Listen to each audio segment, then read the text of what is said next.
இந்த ஜல்லிக்கட்டு பிரச்சனைன்னு சொல்லி எடுத்துக்கிட்டோம்னா அதுக்கு முன்னாடி நம்மளுடைய பாரம்பரிய கால்நடை, அந்த கால்நடைக்கும் நமக்கும் இருக்கக்கூடிய தொடர்பு ஒரு 7-8,000 வருஷத்துக்கு முன்னாடி கால்நடையை மனிதன் ஹோமோசாப்பியன்கிற மனிதன் முதல் அதை டொமஸ்டிகேட் செஞ்சு, அதாவது அது பார்த்தோம்னா வைல்ட் அனிமலா தான் இருக்குது. இந்த மாடுகள் எல்லாமே, மாடு நாய் ஆகுது, இன்னைக்கு இருக்கக்கூடிய எனி டொமஸ்டிக் அனிமல் வைல்டா தான் இருக்கு. அதை நம்ம வீட்டு கால்நடையாக மாற்றி முதல் மனிதன் டொமஸ்டிகேட் செய்யக்கூடியது மாட்டையும் நாயும் தான் பண்றாங்க. உலகத்தில் 4 இடத்துல நடந்திருக்கு. இங்க இருந்து ரொம்ப பக்கம், ஒரு 500 கிலோமீட்டருக்குள்ள சிந்துவெளி நாகரிகத்தில் நடந்திருக்கு ஒண்ணு. அங்கதான் நம்ம எல்லாம் இருந்திருக்கோம், ஹரப்பன் சிவிலைசேஷன் சிந்துவெளியில. இரண்டாவது டைக்ரஸ் அண்ட் யூப்ரேட்டிஸ்ங்கிற ஆறு ஓரக்கூடிய இப்ப இருக்கக்கூடிய ஈரான் ஈராக் பகுதியில் நடந்திருக்கு. சைனால பார்த்தோம்னா அந்த எல்லோ வேலி சிவிலைசேஷன் இடத்துல அங்கேயும் நடந்திருக்கு. மெக்சிகோவில் நடந்திருக்கு. கிட்டத்தட்ட 100 வருஷ காலத்துக்குள்ள, ஒரு 100 வருஷ பீரியடுக்குள்ள 8,000 வருஷத்துக்கு முன்னாடி இந்த கால்நடையை நம்ம டொமஸ்டிகேட் பண்ணியிருக்கோம். இதை ஆந்த்ரோபாலஜிஸ்டோ, இன்டர்நேஷனல் லைஃப் ஸ்டாக் ரிசர்ச் இன்ஸ்டிடியூட்டோ, யூஎன் பேஸ்ட் ஆர்கனைசேஷன், UNSAO போன்றவர்கள் உறுதிப்படுத்துகிறார்கள். இப்படி கால்நடையை டொமஸ்டிகேட் பண்ண மனிதன் முதல்ல ஹண்டர் கேதரா தான் இருந்தான். காலையில எந்திரிச்சு என்ன மிருகம் கிடைக்குதோ அந்த மிருகத்தை வேட்டையாடி சாப்பிட்டு வந்த மனிதன் கால்நடையை டொமஸ்டிகேட் பண்ண பிறகு அந்த கால்நடையுடன் பாஸ்ட்ரோலிசம் அப்படின்னு சொல்லி ஒரு வாழ்க்கை முறை வந்தது. அதாவது மாடுகளை ஓட்டிக்கொண்டு, மாடுகள் மட்டும் இல்ல, இன்னைக்கு பாஸ்ட்ரோலிசம்னா எல்லா ஒட்டகத்தை ஓட்டிக்கொண்டு குஜராத்தில் செல்பவர்கள், ராஜஸ்தானில் இருக்கக்கூடிய ரைக்கா, குஜராத்தில் இருக்கக்கூடிய குஜர்கள், ஆந்திராவில் இருக்கக்கூடிய டெக்கானி ஷீப் ஹார்டர்ஸ், கர்நாடகாவில் இருக்கக்கூடிய குடும்பர்கள், இது போல இந்திய நாட்டில் ஒரு 40 வகையானோர் இன்னும் இதே போல ஒரு வாழ்க்கையை தான் வாழ்ந்து வருகிறார்கள். தமிழகத்திலேயும் போனார்கள், மாடுகளை வைத்துக் கொண்டு வாழ்ந்து வருகிறார்கள். குடும்ப ஆடுகளை வைத்துக் கொண்டு மேய்ச்சி வாழ்ந்து வருகிறார்கள். தமிழகத்திலே ஈரோடு மாவட்டத்திலே அந்தியூருக்கு அருகே பர்கூர் மலையிலே பர்கூர் மலைமாடு என்ற லிங்காயத் என்ற ஒரு இனம் வைத்துக் கொண்டு அந்த மாடுகளுடன் வாழ்ந்து வருகிறது. இப்ப நம்மளுடைய போராட்டம் நிறைய பேர் நினைச்சிட்டு இருக்காங்க, தமிழ்நாட்டுக்காக போராடுறோம், இந்திய நாட்டுக்காக போராடிட்டு இருக்கோம்.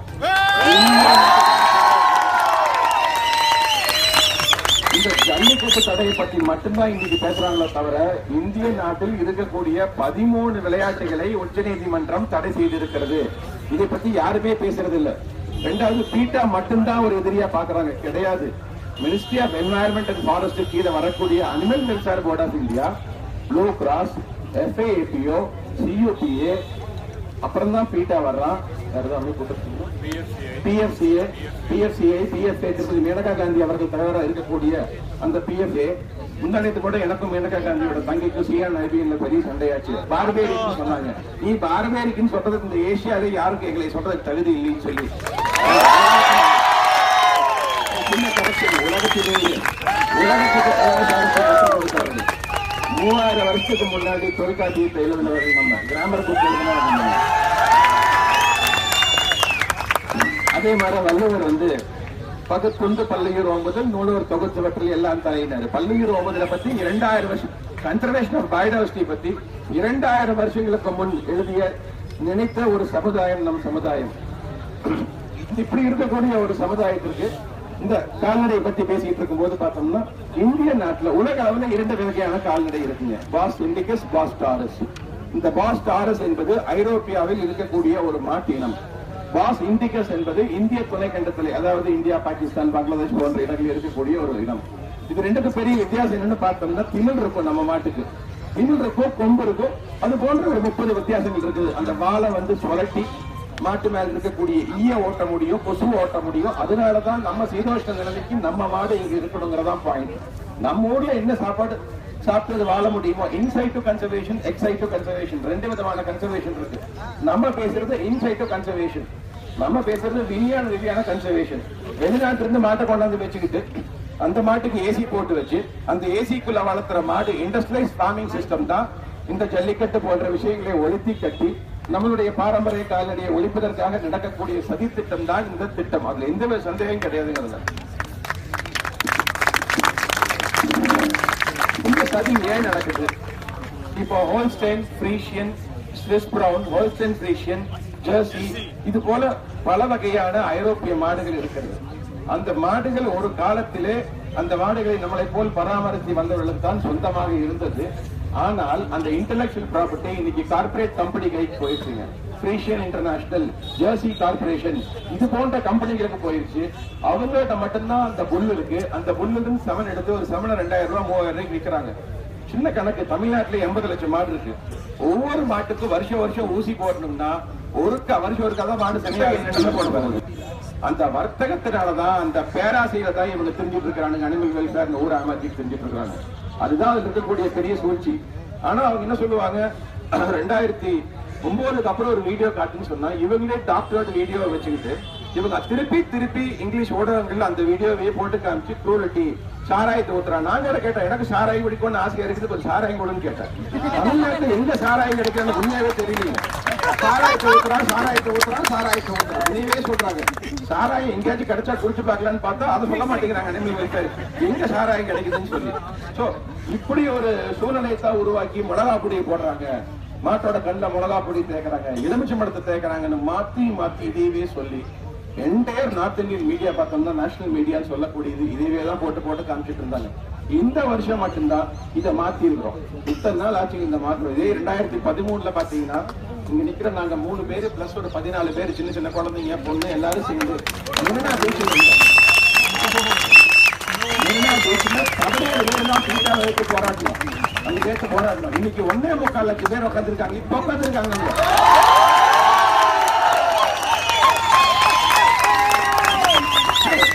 இப்படி ஒரு சூழ்நிலையில இந்த 3 வகையான மாடுகள் நமது நாட்டில் இருக்கிறது. வட இந்தியாவில் பார்த்தோம் என்றால் அந்த மாடுகள் வந்துங்க பால் கொடுக்கக்கூடிய மாடுகள். ஆங்கிலத்துல மில்க் அனிமல்ஸ் சொல்லுவாங்க.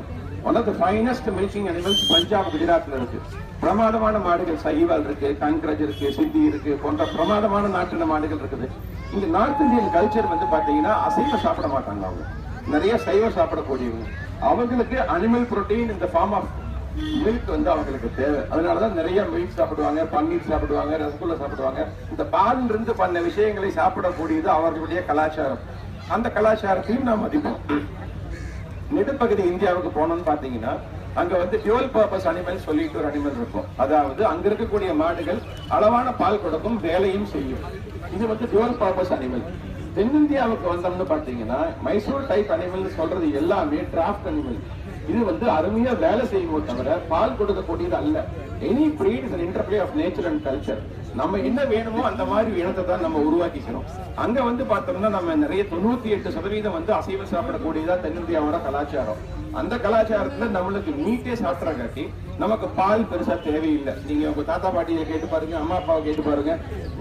வர காஃபி குடிக்கிறதா நம்ம வழக்கமா இருந்தது. தமிழகத்துல 1990க்கு அப்புறம் தான் இந்த மீட் ரெவல்யூஷன் உள்ள நேஷனல் டைரி டெவலப்மெண்ட் போர்டு ஆவிலாம் உள்ள வந்துதான் நம்ம நிறைய பால் குடிக்க ஆரம்பிச்சோம். பால் குடிக்கிறது உயர்ந்ததுன்னு ஒரு எண்ணத்தை ஆங்கிலேயர் உருவாக்குனாங்க. இந்த சைவ சாப்பிடக்கூடியவங்களும் உருவாக்குனாங்க. இப்படி ஒரு சூழ்நிலையில மில்க் ப்ரொடக்ஷனுக்காக வெளிநாடுகள் இருந்து 1970களில் பார்த்தோம்னா இன்டெகிரேட்டட் கேபிட்டல் டெவலப்மெண்ட் ப்ரோக்ராம் ICDPன்னு ஒரு திட்டத்தை NDDPயும் கவர்மெண்ட் ஆஃப் இந்தியா உருவாக்கி வெளிநாடுகள் இருந்து நிறைய மாடுகளை உள்ள கொண்டு வந்த அத்தனை மாடுமே தமிழ்நாட்டுல கம்ப்ளீட்டா செத்து போச்சு. ஒரு மாடு கூட பொழைக்கல. கொண்டு காரைக்குடியில வச்சிருக்காங்க, செட்டிநாடு டிஸ்ட்ரிக்ட் லைஃப் ஸ்டாக் ஃபார்ம்ல வச்சாங்க, 3 ஊர்ல வச்சாங்க. ஊட்டி தவிர பாக்கி எல்லா பக்கமும் நம்ம தீர்வாட்டு நிலைமை தாங்காம செத்து போச்சுங்க அந்த மாடுகள்லாம். ஸோ அது கம்ப்ளீட் ஃபெயிலியர். அந்த ஸ்கீம் அவங்க ஃப்ரீஷியன் கொண்டு வந்தாங்க, ஜெர்சி கொண்டு வந்தாங்க, ஹோல்ஸ்டைன் ஃப்ரீஷியன் கொண்டு வந்தாங்க, ஹோல்ஸ்டைனை தனியா கொண்டு வந்தாங்க. எல்லாமே கம்ப்ளீட்டா ஃபெயிலியர் ஆயிடுச்சு. இப்படி ஒரு சூழ்நிலையில அதற்கு பிறகு என்ன பண்ணாங்க, ஊட்டியில கொண்டு மாடுகளை இறக்கி அங்க அக்லிமடைஸ் பண்ணி அங்க கண்ணுகளை புறக்க வச்சு அங்கிருந்து மெதுவா கீழே கொஞ்சம் கொஞ்சமா கொண்டு வந்தாங்க. அதுலயும் ஒரு பெரிய வர்த்தகம் இருந்தது. ஆனா இந்த குளோபலைசேஷனுக்கு அப்புறம் பாத்தீங்கன்னா அந்த கார்பரேட் கம்பெனிகள் ஒரு முடிவு எடுக்கிறாங்க. இனிமேல் இந்த மாடை வச்சுக்கிட்டு மாட்டோட வாழ்றவங்கள வாழ்க்கையெல்லாம் அழைச்சு அது 2 விஷயம் இருக்கு. இந்த மாடுகளுடன் இணைந்த விஷயம் தான் பாத்தீங்கன்னா பூமி. நிறைய பூமி தமிழ்நாட்டுல இந்த காமன் லேண்ட்ஸ்ங்கிறது கம்மி. இந்தியா பூரா காமன் லேண்ட்ஸ்ங்கிறது நிறைய இருக்கு. கர்நாடகால காவல் லேண்ட்ஸ் 12 லட்சம் ஏக்கர் இருக்கு. அதுல மாடு மேய்ப்பதற்காகவே அந்த பூமியை சும்மா விட்டு வச்சிருக்காங்க. அந்த பூமிகள் மீது கார்பரேட் கம்பெனிகளுக்கு ஒரு குறி இருக்கிறது. சும்மா வச்சிருக்காங்க இந்த பூமியை எடுக்கணும்னு சொல்லிட்டு US based industrialized farming system எல்லாம் சேர்ந்து குளோபல் அஜெண்டா ஃபார் ஆக்ஷன் ஒரு ஆக்ஷனை கொண்டு வந்தா. GAA கூகுள் பண்ணி பாருங்க. அவன் கொண்டு நைரோபி கென்யால 2013ஆம் வருடம் நான் அந்த மீட்டிங்கு போயிருந்தேன். சவுத் இந்தியாவிலிருந்து 4 பேர் போயிருந்தோம். அவன் வந்து ஒரு ரெசல்யூஷன் பாஸ் பண்றான்.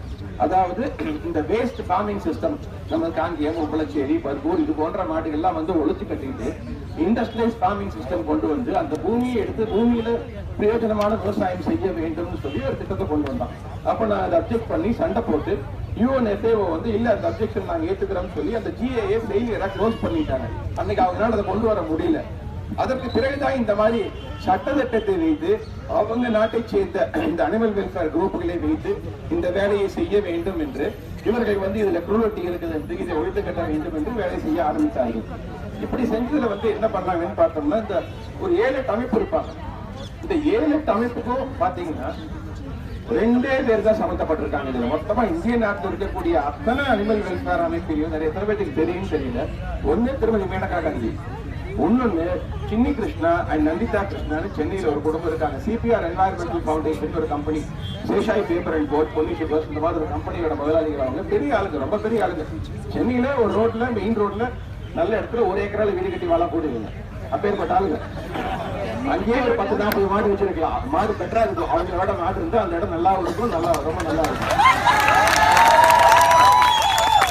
இந்த குடும்பம் தான் வந்து பாத்தீங்கன்னா அனிமல் வெல்ஃபேர் போர்ட் ஆஃப் இந்தியாவோட வைஸ் சேர்மன் திரு சின்னி கிருஷ்ணன், லோக்ராஸோட சேர்மன் திரு சின்னி கிருஷ்ணன், லோக்ராஸோட வைஸ் சேர்மன் திருமதி நந்திதா கிருஷ்ணன், FAA ட்ரஸ்டி திருமதி Nandita Krishnan, human society international trustee திருமதி நந்திதா கிருஷ்ணன். இப்படியே போகும், கம்ப்ளீட்டா போகும். இவங்க தான் வந்து ஒரு டேஷூன் நாய்க்குட்டியை மடியில படுக்க வச்சுக்குவாங்க. I love animals. ஒரு நாய்க்குட்டியை மடியில படுக்க வச்சு கட்டி பிடிச்சி அந்த நாய்க்குட்டி ஒட்டி வச்சு அதை Facebookல போட்டோ போட்டா ஐ லவ் அனிமல். நான் தான் ப்ரொஃபைல் போட்டோ போட்டா ஐ லவ் அனிமல். இப்படிதான் இன்னைக்கு இப்படிதான் மிருக நிலம் ஆயிப்போச்சு. இதுதான் இது இருக்கக்கூடிய பிரச்சனை. அது ஒரு பெரிய தொழிலும் கூட. உங்களுக்கு யாருக்காச்சும் வந்து நீங்க பண்ற தொழில் தான் போர் அடிச்சுன்னா உண்மையாவே சொல்றேன், ஒரு ட்ரஸ்ட் ஆரம்பிங்க, மிருக நிலம் பேசுங்க, நல்ல காசு இருக்காது, அருமையான காசு இருக்கு. உண்மையான மிருக நிலம் செய்ய முடியும். இங்க பல விதமான வியாபாரங்கள் செஞ்சு வாழக்கூடியவங்க இவங்களுக்கு பயம், நம்மளுக்கு எதுக்கு மக்களுக்கு எதிரான விஷயத்தை செய்ய வேண்டும், இந்த பீட்டா மட்டும் ப்ரொஜெக்ட் பண்ணிடலாம். பூர்வா ஜோசி போறா எங்காச்சும் ஒரு பக்கம் உட்காந்துட்டு ஒரு 10 அமெரிக்கன் ஆக்ட்ரஸை பிடிச்சி ட்ரெஸ்ஸே இல்லாமல் நிறுத்தி இந்த We are against animal cruelty அப்படின்னு சொல்லி ஒரு போஸ்டர் போடுவாங்க. இப்படி பெண்களை கேவலமாக இழிவாக நடத்தக்கூடிய ஒரு குரூப் வந்து இவங்க பேசுறாங்க, புரட்சியை பத்தி, மிருக நடத்தை பத்தி பேசுறாங்க. எது பாரம்பரிய சொல்ல புரியல, துணியே இல்லாம போட்டோ எடுத்து போட்டு இவங்க ஜோசிபூராவே அவள் பண்ணிருக்காங்க. அவங்க வந்து ஒரு ரூம்குள்ள போய் உட்காந்துக்கிட்டு தண்ணிக்குள்ள இறங்கி உட்காந்துக்கிட்டு துண்டை கட்டிக்கிட்டு இன்டர்வியூ கொடுத்து ஐ அம் ப்ரொடெஸ்டிங்னு சொல்றது. இதுதான் இவங்களுடைய வேலையை. நீங்க கூகுள் பண்ணி பாருங்க, பீட்டா மாடல்ஸ் பண்ணி பாத்தீங்கன்னா நீங்க சைடு மாறி கூடாது.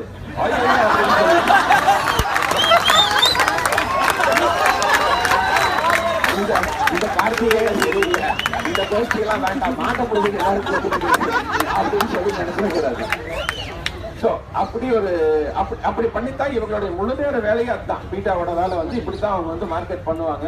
இது எங்க இருந்து ஆரம்பிச்சது இந்த மிருக நலம்னு சொல்லி பாத்தீங்கன்னா 18ஆம் நூற்றாண்டுல நம்மளோட சில பகுதியில இந்திய நாட்டை வந்து ஆங்கிலேயர் ஆண்டுட்டு இருக்கும் போது 3 பகுதி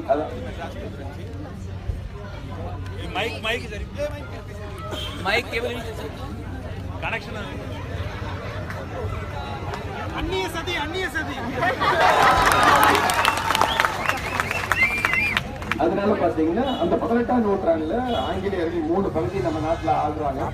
ஆடும்போது வந்து ஒன்று மெட்ராஸ் பிரசிடென்சி, பாம்பே பிரசிடென்சி, 3வது இந்த கல்கத்தா பிரசிடென்சி, சென்ட்ரல் ப்ராவின்ஸ் சொல்லிட்டு டெல்லி கீழே யூபியில ஒரு பகுதி, இந்த பகுதியில ஆடுறாங்க. அப்போ வந்து அவங்களுடைய நாட்டுல அந்த ஹவுஸ் ஆஃப் லார்ட்ஸ் லண்டன்ல ஒரு சட்டம் கொண்டு வர்றாங்க. Royal society for the prevention of cruelty to animals சொல்லி ஒரு சட்டம் கொண்டு வர்றாங்க. அந்த சட்டத்தின் கீழ் தான் வந்து முதல்ல மிருக நலத்தை பத்தி பேசுறாங்க. அந்த சட்டத்தினால எந்த பிரச்சனையும் கிடையாது. அதாவது மிருகங்களை வெட்டி சாப்பிடும் போது அந்த வலி இல்லாமல் முடிஞ்ச அளவுக்கு கொள்ள வேண்டும், கொண்டு சாப்பிடணும். 2வது உழவு ஓட்ட போது 6 மணி நேரத்துக்கு ஒரு ஆள் தொடணும், அந்த மாட்டுக்கு தண்ணி கொடுக்கணும். இது போன்ற சட்டங்கள்லாம் வருது.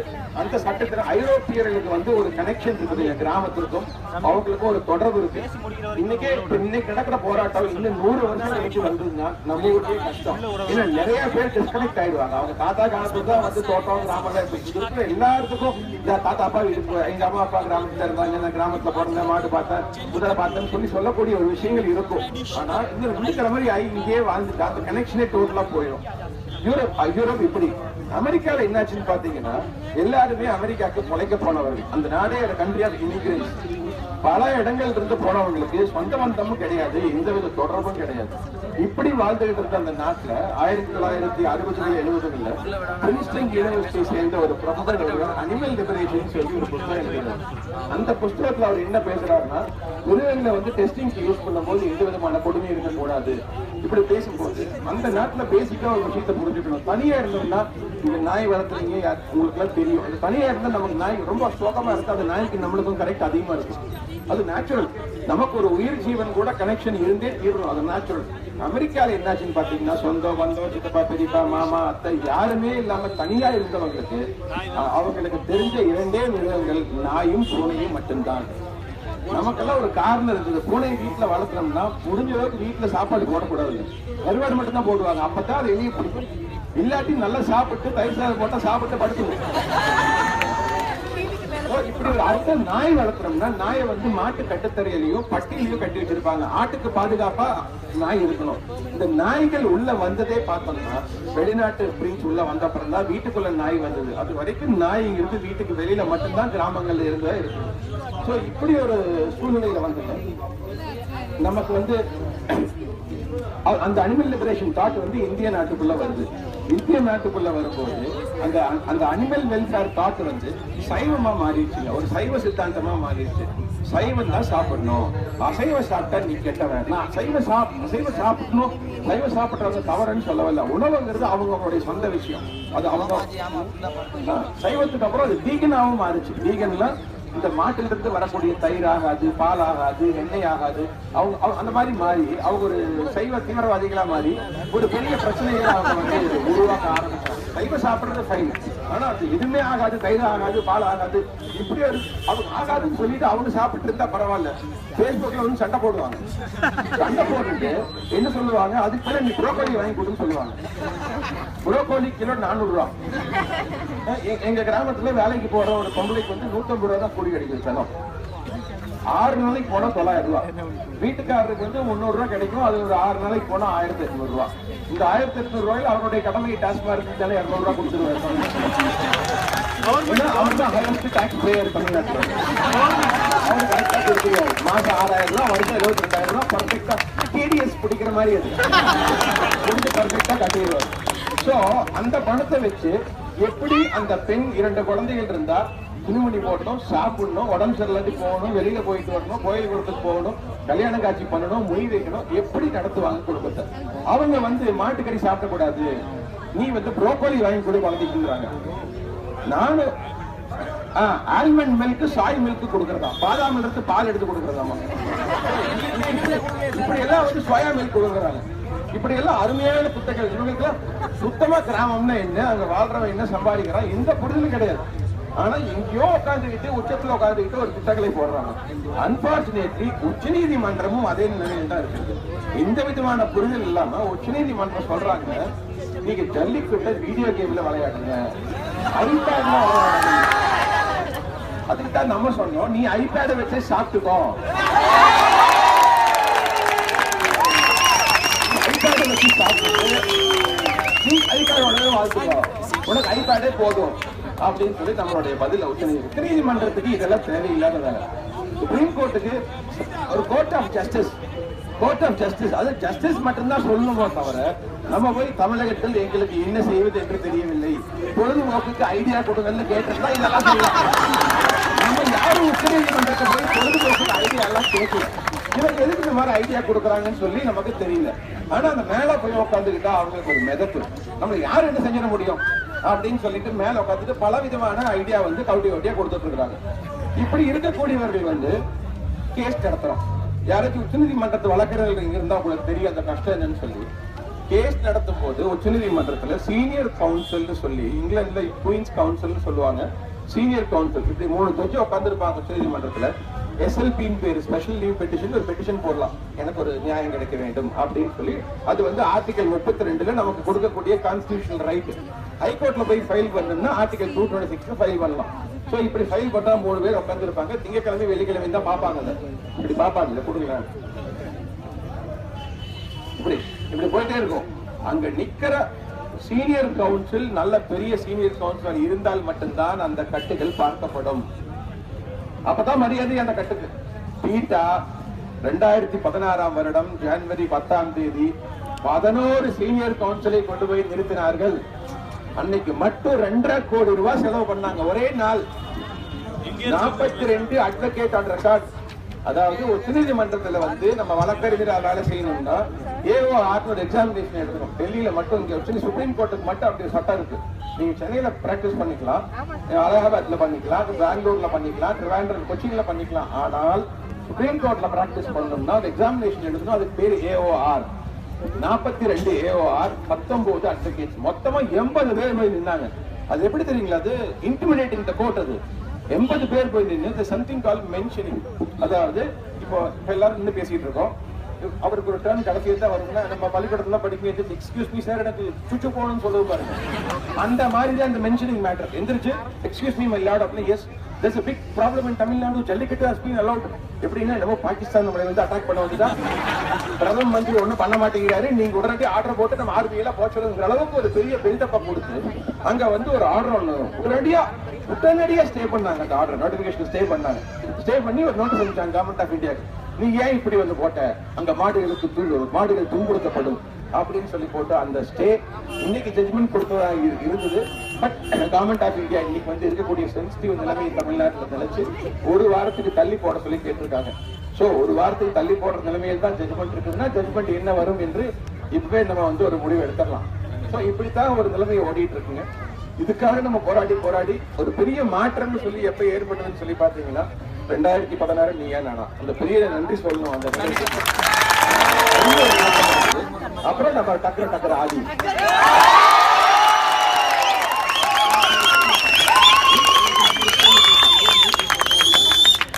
ஆதி கோயம்புத்தூர்ல இருக்கிறப்ப தான் பேசின கொஞ்ச நேரத்துக்கு முன்னாடி. அதனால வந்து ஆதி வந்து ஒரு அருமையான ஒரு விஷயத்தை செஞ்சார். டக்கர ஒரு வீடியோ போட்டு இது உன்னுடைய மாட்டை பத்தி பிரச்சனை இல்லை, நாட்டை பத்தி பிரச்சனைன்னு சொல்லி தெளிவுபடுத்தினார். இது உண்மையாவே நாட்டை பத்தி பிரச்சனை தான். அந்த உச்ச நீதிமன்றத்துடைய ஆர்டர்ல ஜல்லிக்கட்டு ரேக்லா தமிழ்நாட்டிலையும், கேரளாவில் ரேக்லா, கர்நாடகாவில் கம்பாலா, மகாராஷ்டிராவில் பேல்கவுடா, ஆந்திராவில் செக்கிரத்து விளையாட்டு, இப்படி 13 மாநிலங்களில் 13-14 பாரம்பரிய கால்நடை சம்பந்தப்பட்ட அந்த அது குறிப்பாக காளைகள் சம்பந்தப்பட்ட விளையாட்டுகளை தடை செய்திருக்கிறார்கள். ஏன்னா ஒரு சமுதாயத்தை அழிக்கணும்னா அங்க இருக்கக்கூடிய அந்த மேல் ஜீன் அழிச்சா வேலை முடிஞ்சது. அது ஒரு 3-4 வருஷத்துல அந்த கம்ப்ளீட் சமுதாயமே அழிஞ்சு போயிட போகுது. இதுதான் அவர்களுடைய திட்டம். ஒரு வேக்யூமை உருவாக்கி இது ஒரு பக்கம் போயிட்டு இருக்கு. 4 நாளைக்கு முன்னாடி இது கடைசியா நடக்குது. 4 நாளைக்கு முன்னாடி சென்னை ஏர்போர்ட்ல ஒரு 100 காளைகள் வந்து இறங்கி இருக்குதுங்க. நேஷனல் டைரி டெவலப்மெண்ட் போர்டு குஜராத்ல இருக்கு. 100 காளைகளை கொண்டாந்து இறக்கிக்கிறாங்க. அத்தனையுமே வந்து ஃப்ரீஷியன் காலை டென்மார்க்ல இருந்து கொண்டு இறக்கி தமிழ்நாட்டுல போராட்ட ஆரம்பிக்கிறாங்கன்னு சொன்னது. இல்ல நாங்க குஜராத்துக்கு கொண்டு போறோம்னு சொல்லிட்டாங்க. குஜராத்துக்கு எதுக்கு டென்மார்க் காலை? One of the finest breeds of cattle குஜராத்ல இருக்கு. One of the finest breeds of cattle. அதை வச்சு கொண்டாடுறான் பிரேசில்காரன். 18 லிட்டர் 20 லிட்டர் கறக்கிற மாதிரி பண்ணி அவன் அவார்டு வாங்குறான். நான் ஹைதராபாத் போயிருந்தேன் மே மாசம். அங்க வந்து புல் சேவியர் அவார்டு நந்தி அவார்டு கொடுத்தாங்க. குஜராத் இந்த நார்த் இந்தியன் பிரீடுக்கு அவார்டு வாங்குறது பூரா பிரேசிலியன்ஸும் மெக்சிகன்ஸும். நம்ம கிடையாது, நம்ம யாருமே வாங்கல. அவ்வளவு நல்லா வச்சிருக்காங்க. அவ்வளவு பிரமாதமா மாடுகளை வந்து இது பண்ணி வச்சிருக்காங்க. இன்னொரு வேடிக்கையான விஷயம் என்னன்னாங்க, 1947 நம்ம நாட்டுல வந்து அந்த ரெட் சிந்தின்னு ஒரு மாடு, சிந்தின்னு ஒரு மாடு, சஹிவால்னு ஒரு மாடு இருக்கு.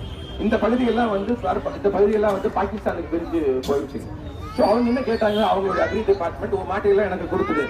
6 லட்சம் மாடு இருந்தது சஹிவால்ல, 5.25 லட்சம் மாடு இருந்தது சிந்தியில. நீ எனக்கு கொடுக்குது, அந்த டிஸ்ட்ரிக்ட்ல எனக்கு வந்துருச்சு. ஸோ எங்கிட்ட தான் மாடு இருக்கணும்னு சொல்லி கேட்டாங்க. நோ நீ வந்து மாட்டுக்கடி சாப்பிட்றவங்க நாங்கள் கொடுக்க மாட்டோம், நாங்க அப்படியே சாமியை தெய்வமா நம்புறவங்கன்னு கும்பிடுறவங்கன்னு சொல்லி மாட்டை வச்சு அவனுக்கு வந்து 1% மாடு கொடுத்தோம் பாகிஸ்தானுக்கு. இன்னைக்கு அவங்கிட்ட 6,70,000 சஹிவால் குதிரை குட்டியாட்ட மாடு வச்சிருக்கான். 5.25 லட்சம் ரெட் சிந்தி வச்சிருக்கான். நம்ம கிட்ட 6,700 பியூர் சஹிவாலோ 5,700 ரெட் சிந்தி தான் நம்ம இருக்கு. இதுதான் நேஷனல் பியூரோ. இங்க இருக்கிறாங்க பூசால இருந்து வந்திருக்காங்க, IARA இருந்து. கண்டிப்பா அவங்களுக்கு தெரியும் national bureau of animal genetic ரிசர்ச்ல கேட்டா என்ன ரெக்கார்ட் இருக்குன்னு சொல்லி. ஏன்னா NPHR டேட்டா தான் இது. இதுதான் நம்மளுடைய நிலைமை. முழுக்க போட்டு நம்மளை சாவடிச்சுட்டாங்க போட்டு.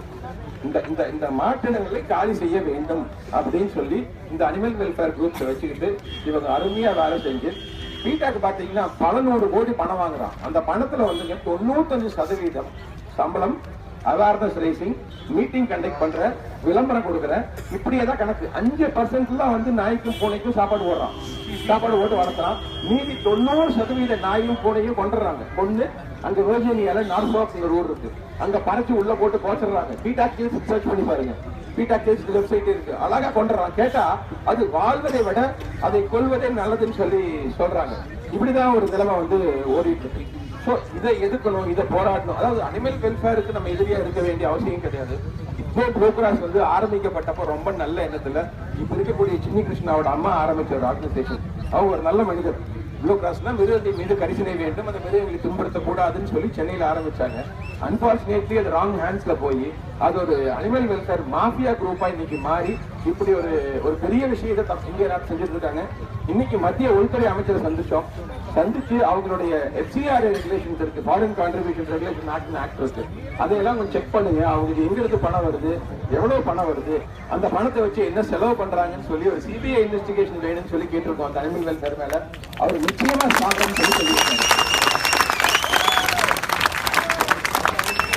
இப்போ இந்த ஜல்லிக்கட்டு பிரச்சனை எடுத்துல பாத்தீங்கன்னா இது ஒரு பெரிய போராட்டமா மாறி இந்திய நாடு மட்டுமன்றி தினம் ஒரு 10 உலகத்தில் இருக்கக்கூடிய தொலைக்காட்சிகளுக்கும் New York Times, Washington Post, BBC இந்த மாதிரி வந்து இந்த இஷ்யூ எடுத்து உலகம் பூரா பேசிட்டு இருக்காங்க.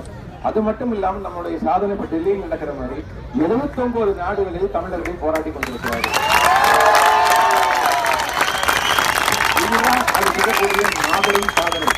அதுக்குதான் மாற்றி மாற்றி அந்த போட்டோஸை போட்டேன். நீங்க எஜுகேட்டட்னு சொன்னீங்க, இலிட்ரேட்னு சொன்னீங்க, எஜுகேஷன் வேணும்னு சொல்லி கொஞ்சம் பாரு, அப்படியே பாரு, ஸ்டான்போர்ட் யூனிவர்சிட்டி, பிரின்ஸ்டன், கேம்பிரிட்ஜ் அப்படியே கொஞ்சம் பாரு எங்க போராடுறாங்கன்னு பாரு. அதுக்கு என்ன சொல்றாங்கன்னா these Tamils are like this அப்படின்னு சொல்லி முடிக்கிறாங்க. அதுக்குதான் நான் சொன்னேன், நாங்க அப்படித்தான், நாங்க கொஞ்சம் வினோதமான ஆளுதான், நிறைய சண்டை போட்டிருப்போம். ஆனா இந்த மாதிரி வந்தா நம்ம விடமாட்டோம். இது ஒரு 3-4 வருஷத்துக்கு முன்னாடி ஒரு டாக்குமெண்ட்ரி வீடியோ ஒன்று பார்த்தேன். ஜார்ஜுன்னு சொல்லிட்டு ஒரு ஸ்ரீலங்காவை சேர்ந்த ஒரு அட்வொகேட் அமெரிக்கன் பிரசிடென்ட்டை வச்சுக்கிட்டு ராஜபக்சே அவங்க பிரசிடென்டா இருந்தப்போ அவரையும் கிட்ட வச்சுக்கிட்டு ஒரு கதை சொல்லுவார். அருமையா கதை சொல்லுவார். என்ன கதையை ஆரம்பிப்பாருன்னா, நான் சின்ன பையனா இருக்கும் போது, அதை நீங்க கூகுள் பண்ணி முழுசா பாருங்க, நான் சும்மா அந்த சாராம்சத்தை மட்டும் சொல்றேன். இங்க சின்ன பையனா இருக்கும்போது நான் நடந்து போகும்போது என் மேல வந்து அந்த நாவல் பழம் உழுந்து ரத்தமான மாதிரி கரையாயிரும். நான் காதலிச்ச அந்த பொண்ணு சாந்தி, அவளும் வருவா, 2 பேர் நாவல் பழத்தை பொறுக்கி சாப்பிட்டுக்கிட்டே பள்ளிக்கூடம் ஸ்கூலுக்கு போவோம், காலேஜுக்கு போவோம். இப்படித்தான் போய் லா படிச்சோம். லா படிச்சுக்கிட்டு இருக்கும்போது வந்து அதுக்கப்புறம் பாத்தீங்கன்னா பெலாப்பழம் நிறைய கிடக்கும். அந்த பெலாப்பழத்தை வந்து காக்கா கொத்திட்டு இருக்கும். இப்படி இருந்த ஸ்ரீலங்கால கொஞ்ச நாள் கழிச்சு என் மேல பட்டதெல்லாம் என் சட்டையில ரத்தக்கரை தான் பட்டது. அதுக்கப்புறம் வந்து காக்கா கொத்தி எடுத்ததெல்லாம் மனுஷனோட கண்ணு, எலும்பு, சதைத்தான் கொத்தி எடுத்தது. இப்படி ஒரு சூழ்நிலை ஸ்ரீலங்கால ஏற்பட்டது. உங்களுக்கு ஒரு சரித்திரம் சொல்றேன். மிஸ்டர் அழகா பேசுவார், அதாவது அடிப்பாரு, பட்டு அடிப்பாரு, அடிக்கிற மாதிரி அழகா மிஸ்டர் பிரசிடென்ட் மரியாதை பேசிக்கிறார். கடைசியா இப்படி பேசி ஒரு கதை சொல்றேன் உங்களுக்கு. அந்த கதையில வந்து எல்லாரியும் ஒரு மன்னன் இருந்தான், புத்துக்கமைன்னு ஒரு மன்னன் இருந்தான். எல்லாரிங்கிற ஒரு தமிழ் மன்னன், புத்துக்கமைங்கிற ஸ்ரீலங்கன் மன்னன். எல்லாரையும் புத்துக்கமையும் பயங்கரமா சண்டை போட்டு எல்லாரையும் தோத்துட்டாரு. ஆனா புத்துக்கமை சொன்னாரு, அந்த எல்லாரிக்கு இந்த இடத்துல ஒரு சிலவை, யார் இந்த வழியா போனாலும் வடக்கு ஸ்ரீலங்காவுக்கு போனாலும் இறங்கி இந்த எல்லாரையை கும்பிட்டு தான் போகணும். அப்பேற்பட்ட வீரன் இந்த தமிழன் என்னோட எதிரின்னு சொன்னாரு. அதே மாதிரி நீங்களும் யாருக்கு நான் சில வைக்க சொல்றேன்னு தெரியும், சில கட்ட வேண்டாம், ஆனா அந்த பிரச்சனை இல்லாம நாட்டை நல்லா ஆள்றதுக்கு வழி பாருங்கன்னு சொல்லி அட்வைஸ் கொடுப்பாரு.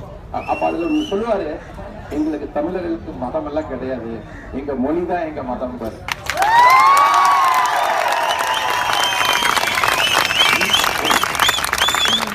இன்னைக்கும் பல பேருக்கு நம்மளை பற்றி புரியாத ஒரு மர்மமான, மேபி இட்ஸ் தி டிஎன்ஏ, நம்ம டிஎன்ஏ இருக்கோ என்னமோ தெரியல, யாதும் ஒரே யாவரும் கேள்விதான் நம்ம தான்.